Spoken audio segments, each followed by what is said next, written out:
folks, and welcome to this week's show. And this week's show is a bit of an unusual one because we're combining both the top 10 songs and their album discography, all two of them. Technically, anyway, too. So we're doing Joy Division, of course, one of the most influential bands of the last 40-odd years, 40 plus years, actually. And that's what we're going to be doing today. So hopefully you're going to enjoy the show. Before we start, just a mention of the guests today. We've got Rod back and we've got Peter back. Oh, hello. So before we start, chaps, how did you sort of get into Joy Division, Rod? We'll start with you first. Well, I think on the last show, I think I've mentioned that I was a punk, genuinely a punk. I'm just trying to think. In 77, I was 14. 78, I was 15. So last year to school was spent just going to gigs and hitching around, even because we didn't have a lot of money and stuff. But, you know, I've seen all of those bands. So I was very much into the Pistols and the Clash and the Banshees and all of those bands. The Damned. I've seen all of them live, the Ruts, even with Malcolm Owen, which is lucky to see them live. Wow, yeah. Again, wow. another brief, you know, a band that burned brightly, I suppose, a bit like Joy Division. And then they came on the back of it, didn't they, at 79, which is almost as punk. It was only around for 18 months or a couple of years tops, and then it became whatever you want to call it, post-punk, new wave. They kind of merged. Who knows when they started and finished, but they were a natural progression for me. So it went from sort of anger to tortured. Yeah. If you know what I mean. So listening to Ian Curtis, he was obviously punky in a sense, but he was more tortured than he was angry. But, you know, the first album was just, I've seen him on the TV, you know, on probably She's Lost Control and then Transmission, maybe it was on a few TV shows and things, wasn't it? They show the footage now, but I remember seeing it around that time and thinking, what's going on? Who are they? Who is this bloke? We were a bit transfixed because he was just in a different place, wasn't he? And I just got drawn in really by that, the whole vibe of it and him. He was just he had this sort of charisma, and he was, I just liked them straight away. I like dark music anyway, hence the Radiohead thing. I mean, I'm not a miserable git, but I do prefer dark. I like a lot of dark music. Probably. Yeah. I'd be a miserabilist, you know, more than not. Why not? A lot of us though. Peter, how about you then? Well, it was the same friend at school really that gave me tapes of like Killing Joke and the Banshees. Also gave me a tape of Unknown Pleasures when I was about 13, so that would have been about 83. So it was all over and done with by then. But yeah, that's when I first heard it. And yeah, it blew my mind. Just, you know, like Rod, you know, I have a predilection for all things dark. Yeah, I'd love to have seen them live, especially as either they supported or the Birthday Party supported them. I'm not sure which way round it was, but I know that they toured with the Birthday Party. Who was headlining, I don't know, because a friend of mine saw them. She was like, "Oh yeah, I saw Joy Division, you know, with the Birthday Party." I'm like, "Oh Jesus Christ, that is my perfect lineup." What a night that would have been. So yeah, that would have been about 83, you know, tape. Yeah. You know, they used to say home taping is killing music. Well, it wasn't for me, because all of those tapes that my friend did me, you know, I have bought multiple copies of those. Yeah, albums, we all did it. You know, we all vinyl, did it. You know, and then CD when it came out, and you know, what have you, and then reissues. I mean, how many copies of Unknown Pleasures I've got? I don't fucking know. It's ridiculous. Yeah, for me, it was I think about 85. I was in a band, my first band, and I remember Tony Wilson did a show, and it was like basically all the old punk clips. He put loads of punk clips on for about an hour or so, and Joy Division did Shadow Play. Thought it was great, and So our first ever gig, and I think we did shadow play at the first ever gig. And there was actually almost a band fight. So if Ian's watching this, you know Ian Peter. There was almost an in band fight between me and Ian were massive massive Who fans, and the other half of the band were massive Joy Division fans, and there was literally almost a scrap in the pub of which band was better. Which you look back at now, it's just mental. Yeah, we did shadow play at our first ever gig. I think we did like My Generation and New Rose and stuff, and we did shadow play and things like that, you know. So a little bit that sort of stuff, bit weird. Young Man Blues as well, by the way. But so yeah, that's when we got into them, and then obviously sort of been a fan ever since, really. And they're arguably, I think, along with the likes of the Velvet Underground, Roxy, Bowie, they're one of the most influential artists of the last 50, 60 years or so, you know, without a doubt. All the bands always name them as one of their favorite bands, don't they? You know, it's all a big Joy Division fan. And every time you go to some sort of indie or alternative music night, they're always on, you know. And there are other songs rather than just Love Will Tear Us Apart again, you know. So for any of the DJs, play something else, but there you have it.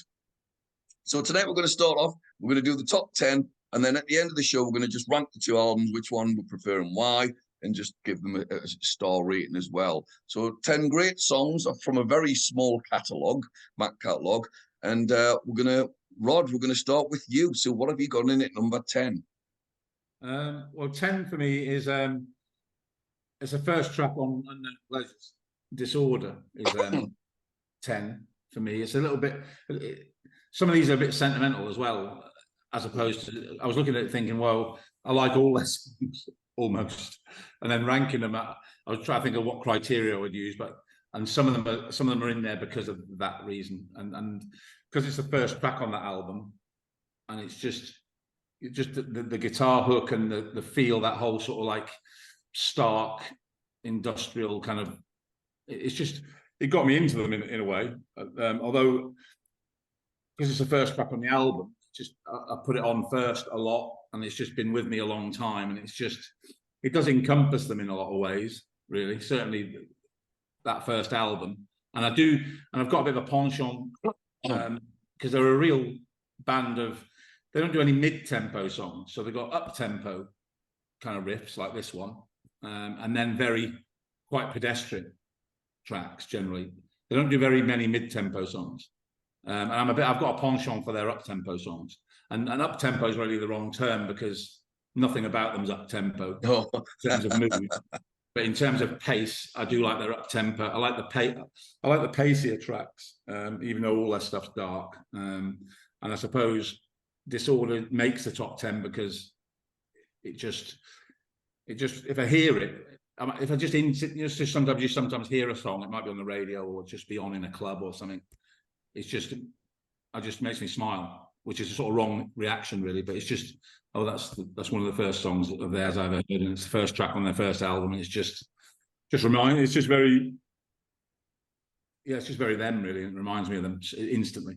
That guitar refrain and the intro, yeah, that's why it's in my top 10. Good stuff. Excellent. Peter, how about you then? My number 10 is Ice Age, because I wanted to pick something from the sort of the outskirts of Joy Division, and that would be my absolute favourite from the sort of other also Rattan tracks. It was recorded at the same time as the Lichtung Blindheit tracks, and it's on still. And yeah, it's just it's not really like Joy Division. It's like the least Joy Division song that I think that they do. And it's just a nice little blast of quite punk aggression. And yeah, it's just a real little hook. I love it. That's that. Oh, that's fair enough. Well, my number 10 is The Guardians' number 1, when they picked the top songs of Joy Division. And my number 10 is Atmosphere. Song about being alone, possibly, you know, wanting someone. I'm not going to go too far in the lyrics. It's maybe about putting on a facade. Who knows? The drums and space are big, ironically atmospheric. It's just a really great song. It is a really great song. It's lovely. I love the whole vibe on it. And bizarrely, I didn't know this. It got to #1 in New Zealand. What an unusual track to get to #1. I think it was about 35 in the UK charts and #1 in New Zealand in 1981. So yeah, that's not your normal big hit, is it? Anywhere, no. So yeah, my number 10 is Atmosphere. So Rod, what have you got in at number 9? Yeah, at number 9, I've got Day of the Lords off Unknown Pleasures, which of their slower tracks, I suppose, those slow tempo, it's close to my favorite. It's not quite as I've got one above that, but it's proper up there in terms of those types of songs of theirs. And it's just that it sort of builds, and his vocals and the lyrics are one of the most. I've made notes here saying that a lot of their stuff's visceral, but it's a bit more visceral. I find Day of the Lords. You know what? You know when he sounds particularly tortured. You know where it sort of builds. A lot of their songs build. Where he starts sort of saying where will it end? He says where will it end at the start, but by the end he's sort of like almost screeching where will it end. It's almost like his whole inside are being kind of ripped out. I just love the whole feel and refrain of that song and the way it builds. And a lot of their songs have got that kind of construct, but of those types of songs, Day of the Lords is definitely one of my favourites of those. Yeah, it's a great song. It's almost got a Stooges feel for me, a bit like Dirt. Yeah, the Stooges do. It's got that drive and real. Love it. Yeah. Great choice. That's mine. Number 9. Great choice. Peter, what have you got at number 9? I've got Interzone. And not just because it's a William Burroughs reference. Yeah. Again, it's quite an upbeat one. Well, as upbeat as they get. It's quite a fast one. I love the backing vocal, the way that the backing vocal loops over on that. Like, its backing vocal really carries that track. I absolutely love it. And yeah, it's just it comes close to near the end of Unknown Pleasures. You've only got I Remember Nothing after that, and I think it's sort of like, whilst it is kind of upbeat, it's still bringing the album into a close. And yeah, it's just a beautiful song, and I love it. So that's my number 9. Yeah, no, it's a great song. My number 9 is Atrocity Exhibition. I've got written down here, very budgie like drums. There's a real Susie sort of feel to a number of their songs, and they've openly admitted they were big Banshees fans. So you've definitely got that sort of Banshees, and slightly later on after them, actually Public Image sort of drum sound to it. Titles from Gigi Ballard. John Savage says, sorry, hit my computer there. Says that Ian Curtis hadn't actually read the book when he wrote the lyrics, which is possibly about mental illness asylums. Who knows? But it's just another great tune. Fabulous way to start the album off as well. I think it's a real powerful statement of, right, we've moved on. This is a different sound. This is what we're going to do now. I love it. I think it's a cracking song. So what have we got at number 8, Rod? Number 8, I've got Digital. Excuse me, Digital at number 8. And again, it's quite similar to Disorder, I suppose, in terms of tempo. But again, it's more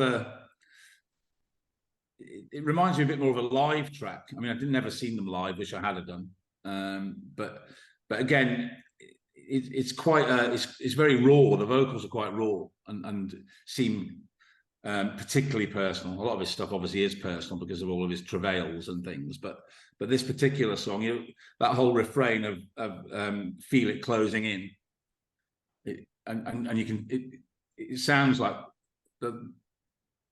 I mean, a lot of their songs are actually pretty simple, aren't they? They're not incredibly technical. They're not Rush, are they? Do you know what I mean? No.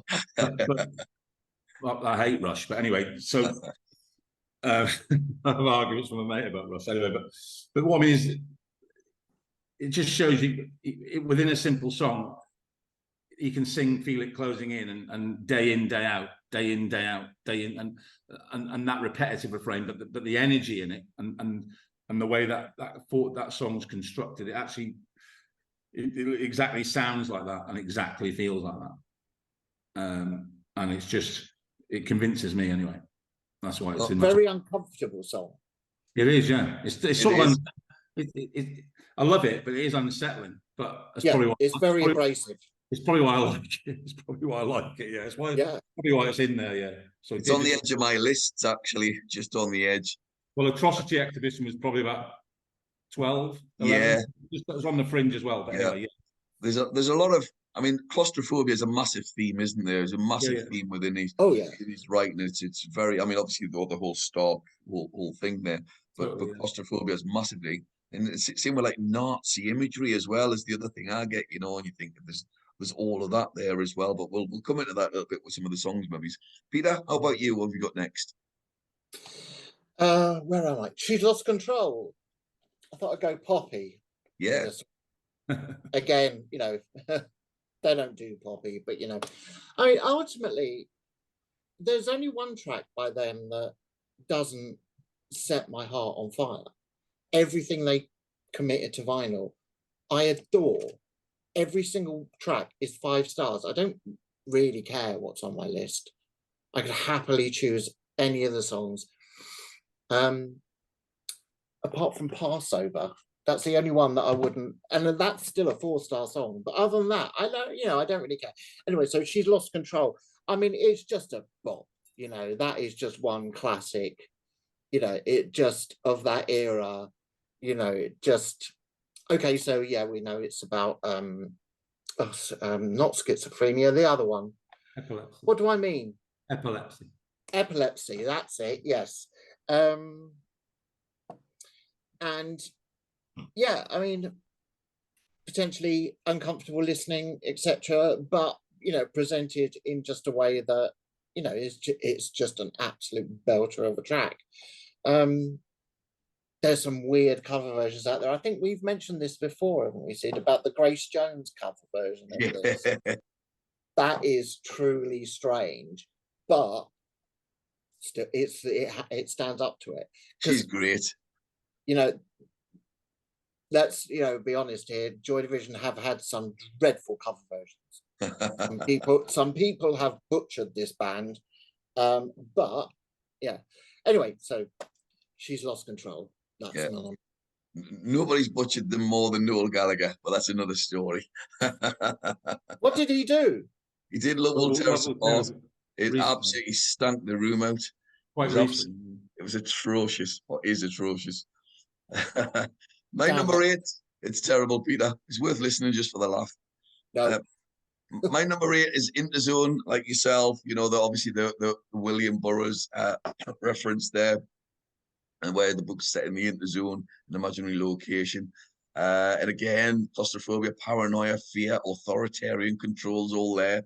And it's a song, I absolutely love it. And I'll tell you what it really reminds me of. It reminds me of Magazine.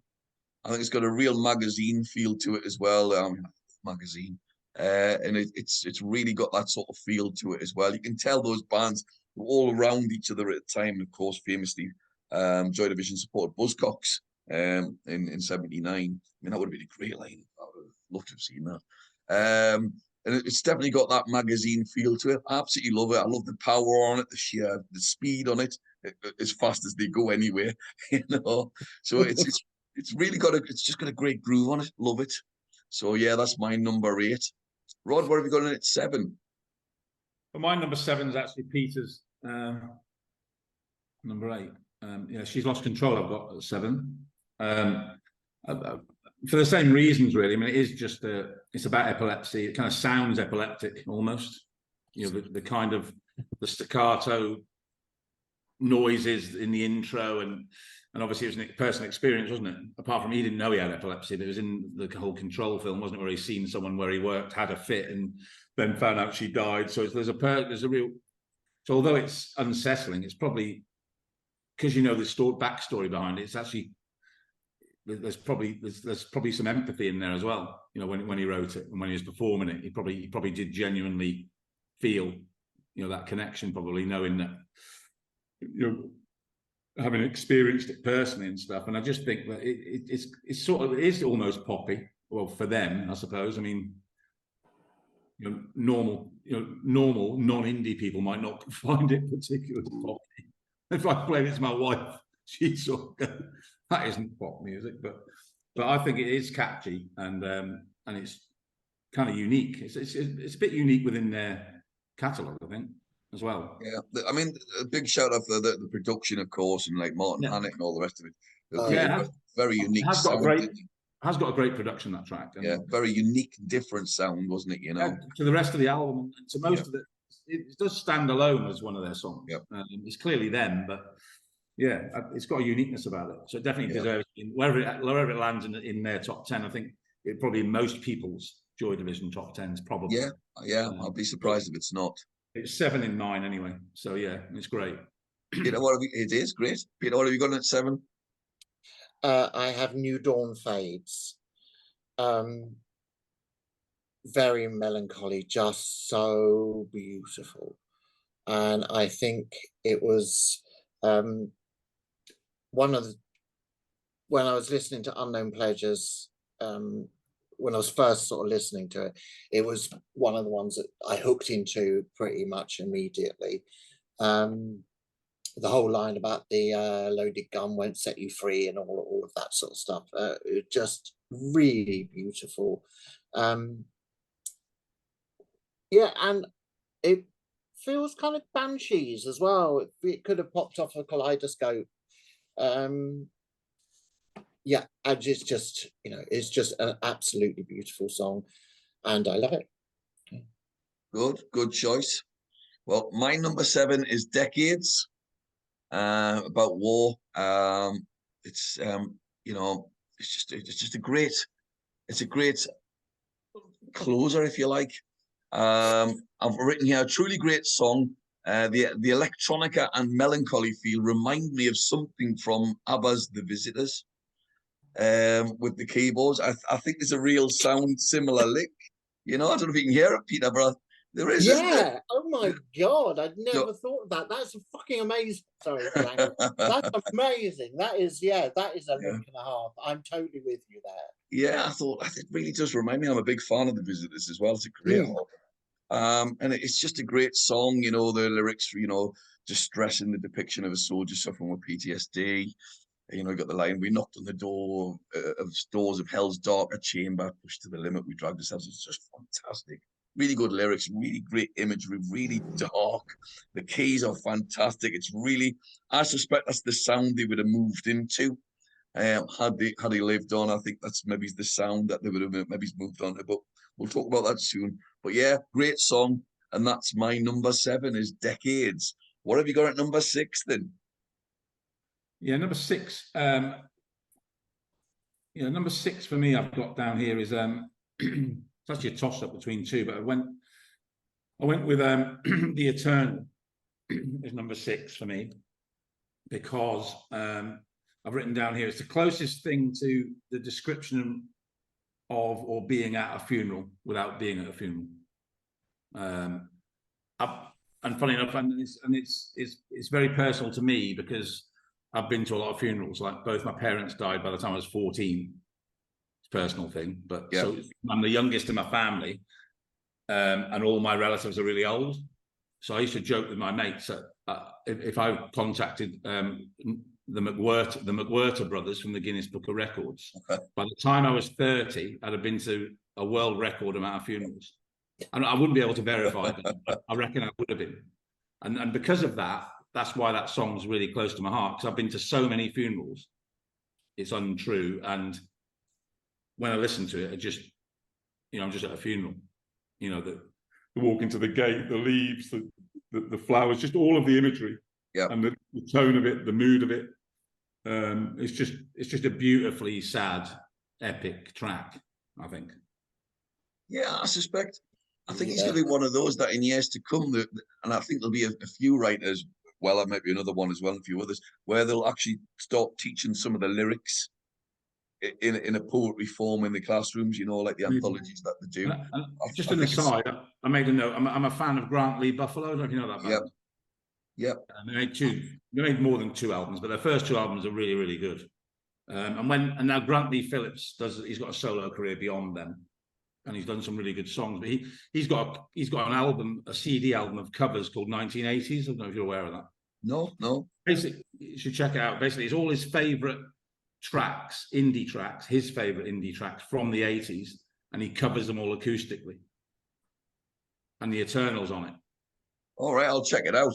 And the mouth organ, because I like them as well. It's an acoustic guitar. The mouth organ on it is just exquisite. Yeah, honestly, check it out.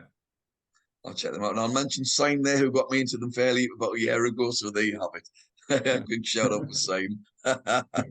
Who's mentioned on the Radiohead show, right? Peter, what have you got next then? I've got Heart and Soul, the sort of closest thing they did to an ambient track. It's a strange little track, you know, that throbbing bass. And the echo on the vocal. It's just really, also where it sits in closer, you know, it's got, 24 hours means to an end, you know, between it.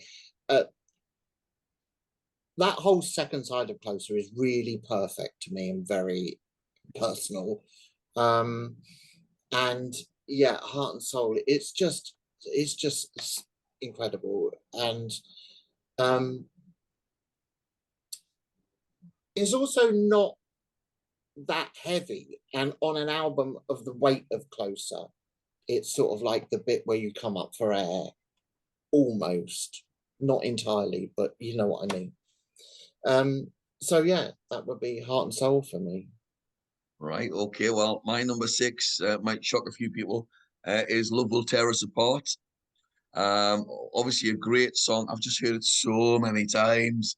It's a great song irrespective. It's a fantastic bit of sort of indie pop, if you like, which I think it is. It's a perfect indie pop song. It's a really great song. I've just heard it so many zillion times that it's sort of worn a little bit thin. It's like you're never fallen in love, you know. I think, oh really? They have other songs, or Teenage Kicks by the Undertones. They've got other songs, you know, and it's great, but you just heard it too often. But it is perfect. It is a great song. I don't need to talk about it anymore. But apart from the fact that I've heard a great version of it, but you were talking about a cover. There's an Elvis impersonator, and yes, I forgot his name. But I'll check YouTube out. There's a album called Beyond the Grave. Type in Elvis, and there's an Elvis impersonator doing Love Will Tear Us Apart. It's fantastic. It's really good. In an Elvis style. It's really good because he's got that baritone voice, of course. You know, it works really well. Isn't it cool? He's doesn't he go under the name The King? It might be. It might be. I'm sure it is, because I've heard it and it is quite. I mean, that song has been absolutely brutalized. But funnily enough, listening to everything for this show, because I have avoided that song like the plague for so long, I actually really enjoyed it, but it didn't matter. Yeah, so there you go, folks. That's my number 6. Rod, what have you got at number 5? I think, just a little aside quickly, I think although he died, 3 years before it came out, I think Elvis would have liked Love Will Tear Us Apart, don't you? Yeah. My number 5 is, I've just noticed I've got quite a few songs that aren't on either album, but anyway. Are we at 5 now, aren't we? Yeah. Yeah, Dead Souls I've got at 5. Oh, fantastic. Your Dead Souls is just, actually, it's probably, I say I haven't got many mid-tempo songs. That might be close to a mid-tempo song in terms of, you know, from Digital and Disorder to, you know, Day of the Lords and New Dawn Fades and stuff. Dead Souls, but it's just the drive of it. I mean, it's got a really long intro, so it's like over a minute. It goes on for ages, doesn't it, before the vocals come in. But when the vocals come in, it's just, the intro is great anyway, but when the vocals come in, it elevates the song even further. And then there's few songs that just build and have that power and drive, and it's just an exceptionally constructed song. And it's just, it just sort of illustrates and kind of, I suppose, I think the word, emboldens everything that's good about them, that song. And that's why it could have been slightly higher, but I've got it at 5. But you've got to rank them, haven't you? It could have been higher, arguably. Yes. I love it. I absolutely love it. Great choice. Great choice. Peter, what have you got at 5? I've got Isolation. And I'm looking here, I've actually got quite a few sort of up-tempo ones on my list, and I don't know how that kind of happened, but yeah, Isolation. You know, uncomplicated. You know, they're probably the most basic lyric. You know, they probably one of the only ones that you wouldn't say was poetry, I think, really. Actually, no, I still would, because I do think his lyrics stand as poetry. Very few artists do, but he does. And yeah, it's just an absolute stonker of a track. It's, again, one of the only bits of breathing space in Closer, particularly coming in after Atrocity Exhibition, which is such uncomfortable listening, you know. Yep. And, you know, before Passover, you know, it is the only bit of air in that thing. So yeah, my number 5, Isolation, classic track. Excellent. Well, my number 5 is She's Lost Control. We've said everything we need to say about it, apart from it's just a great song, really, really catchy. You know, it really is. Love everything about it. Bass, everything's just, it's just another perfect piece of music. We've said everything, so I ain't going to rabbit on any more about it. So that was my number 5. So where have we got at number 4 then? Number 4 is Shadow Play. Is number 4 for me, and because it's one of my favourite. I've made a note of this. I suppose guitar hooks or refrains, riff, whatever. That little hook, guitar hook in Shadow Play is one of my favourites of theirs. And I just think it's just a really well constructed song. It's got a really good bass line. The guitar hooks catchy. It's got a great chorus. It's actually quite accessible song of theirs, really. Yeah. It's almost like it's got a proper chorus. Well, it must be if we were able to play it. You know, it's 16. It's quite melodic, really. Yeah. It's still them, clearly, but it's actually it's one of my favourite tracks on Unknown Pleasures when I first bought the album, and obviously bought it in '79. And it's one of the, you know, when you get tracks that you play on repeat a lot, where you sort of go back and sort of keep putting it on. That was just one of those tracks, and it's always been close to my heart, really, for that reason. And it's always stayed high in my rankings of their songs. But like Peter says, all their songs are good. I could have like a joint joint top 40 or whatever many songs I've got, but that's always been high in my close to my heart and high up, and that's why it's 4, really. Shadow Play. I love it.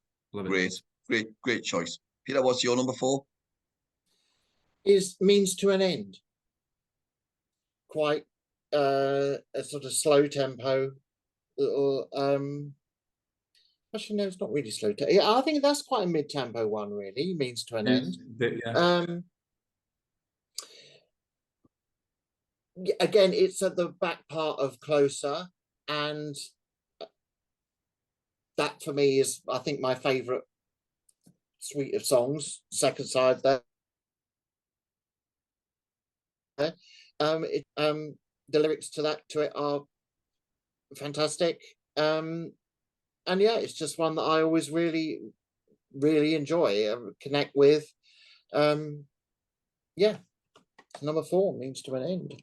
Yeah. Well, my number 4 is Day of the Lords, which we've mentioned.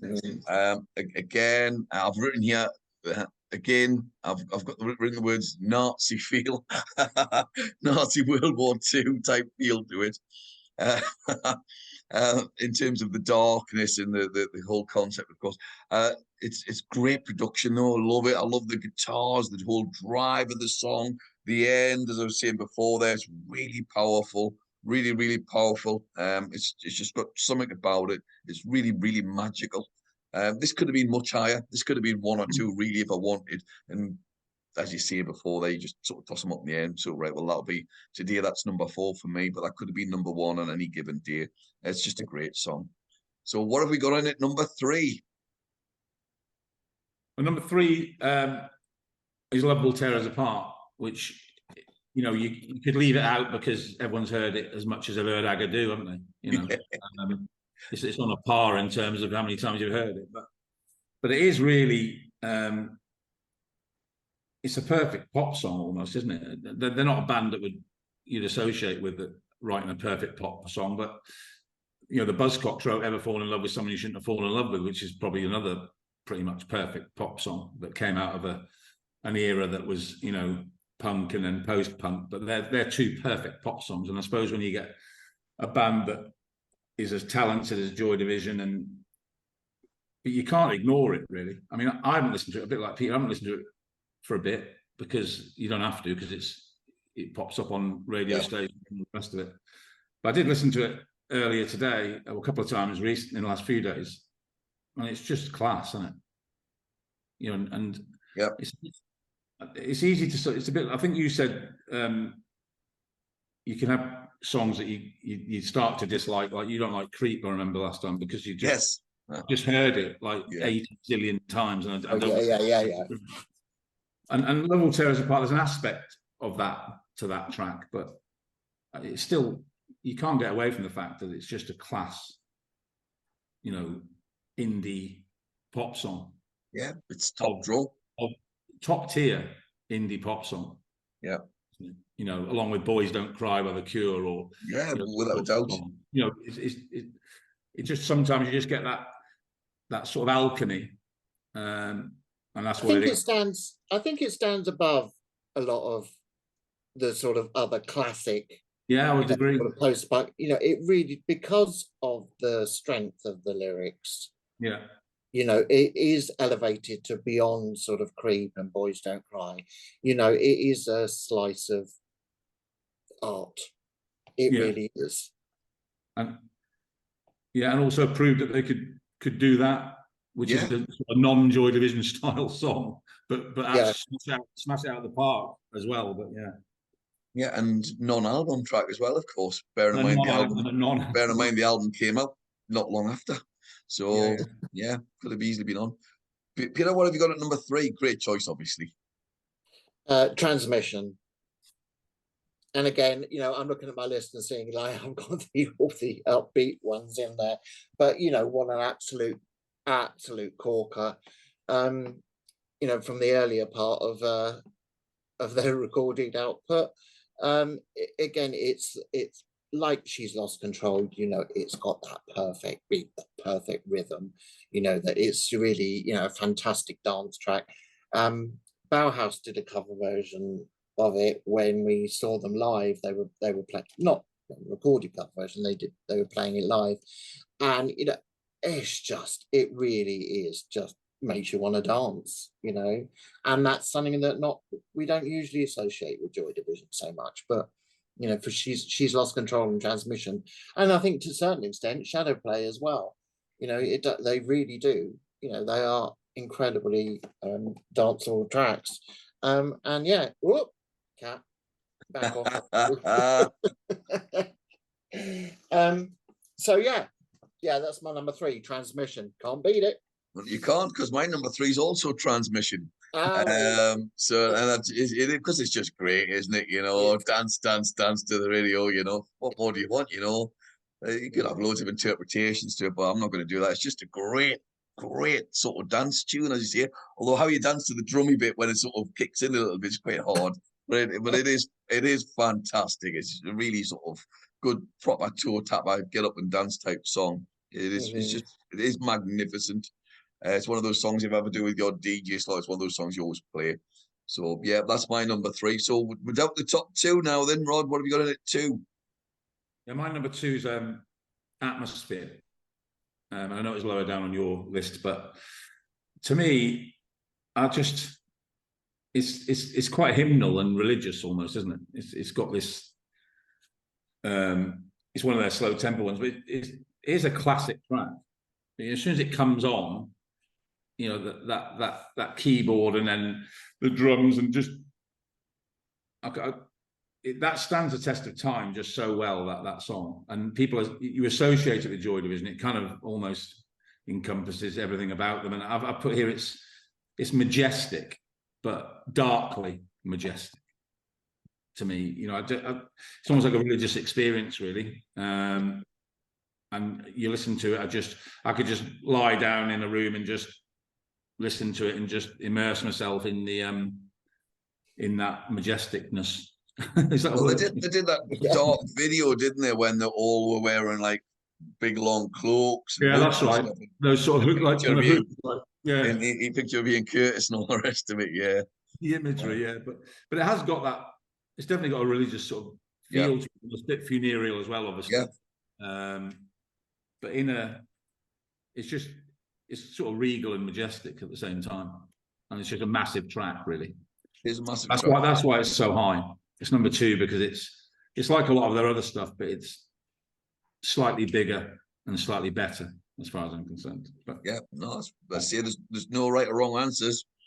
So great choice. Peter, what have you got it to? I've got 24 Hours. You know, it's just, that is such an incredibly beautiful track.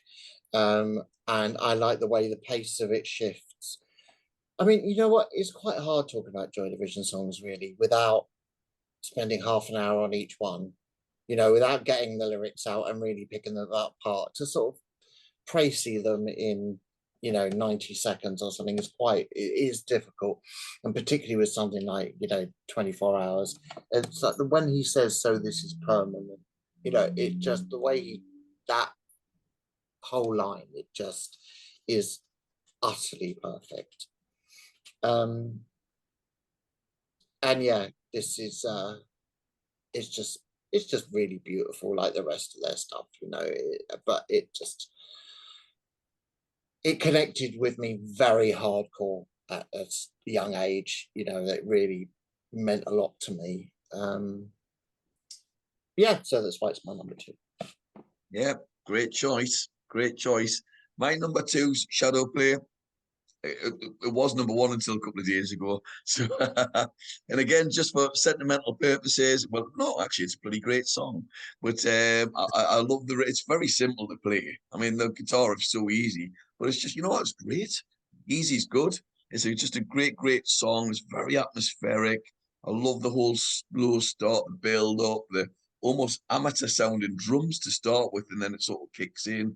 And it sounds fantastic.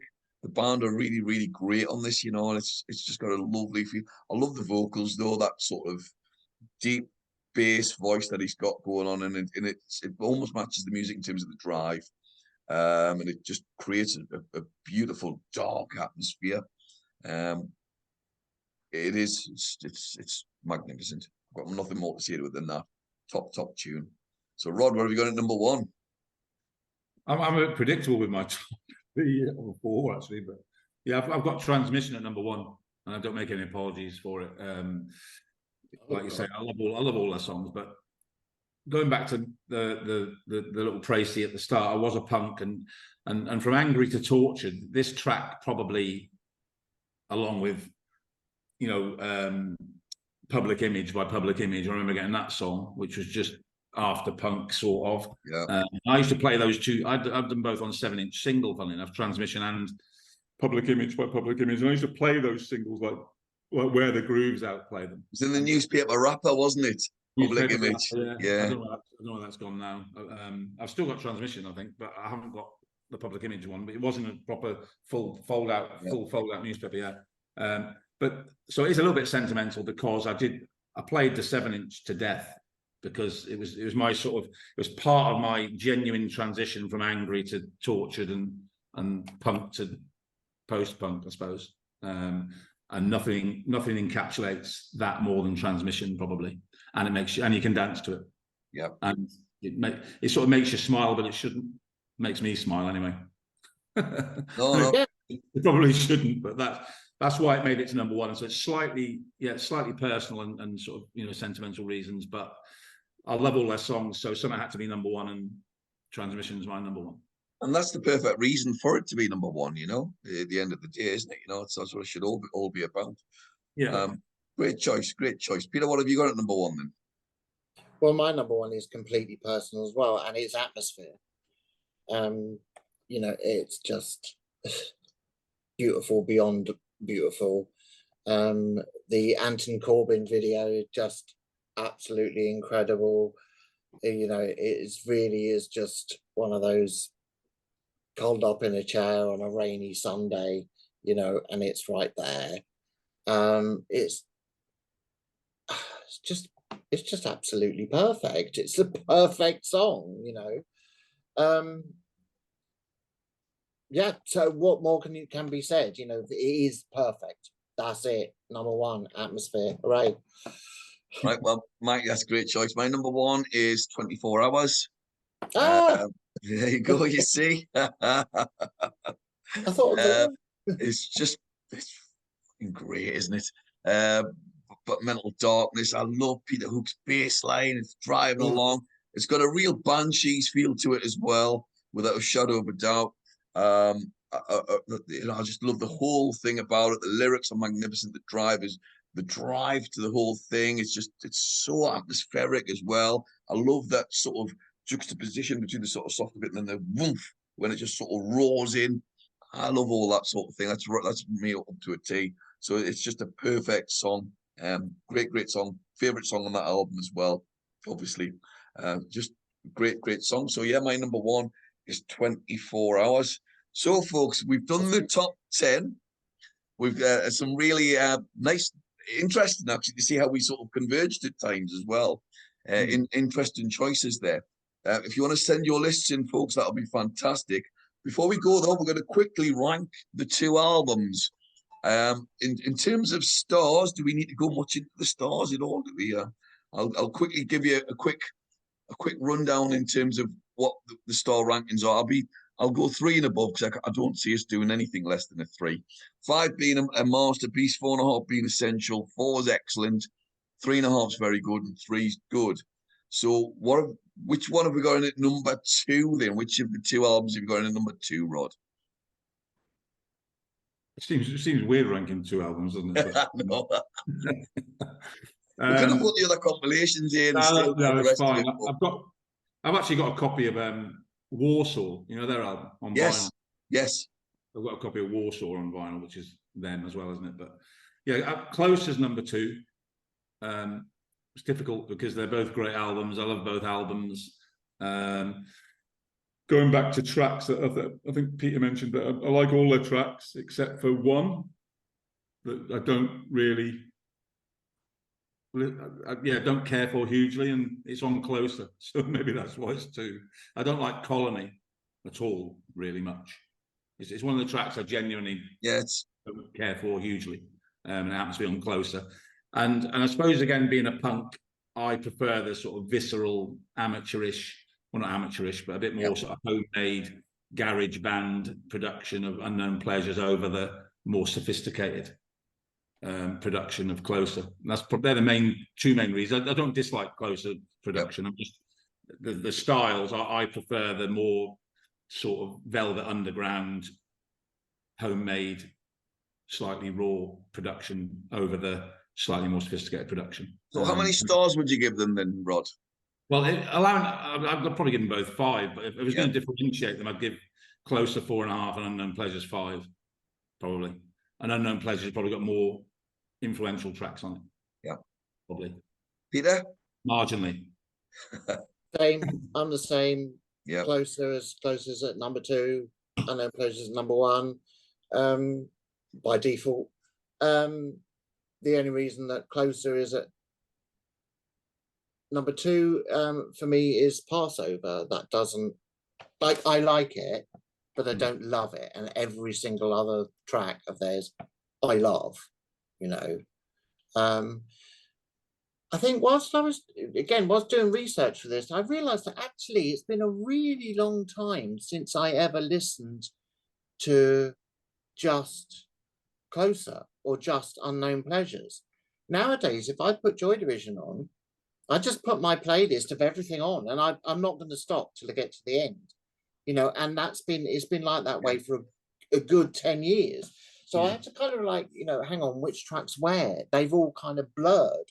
But yeah, so I did actually listen to them like separately, and yeah, Closer comes in second. But you know, it's for me, it's a full-on 5 stars. I ain't giving it less than 5. Yeah, I'm the same with both of you as well. You know, yeah, Closer second, Unknown Pleasures first. Again, probably both 5 stars. If I had to differentiate, it would be 5 and 4.5. Like Rod, both terrific, both slightly different albums. And again, like Rod, I prefer the first album just because it's so different.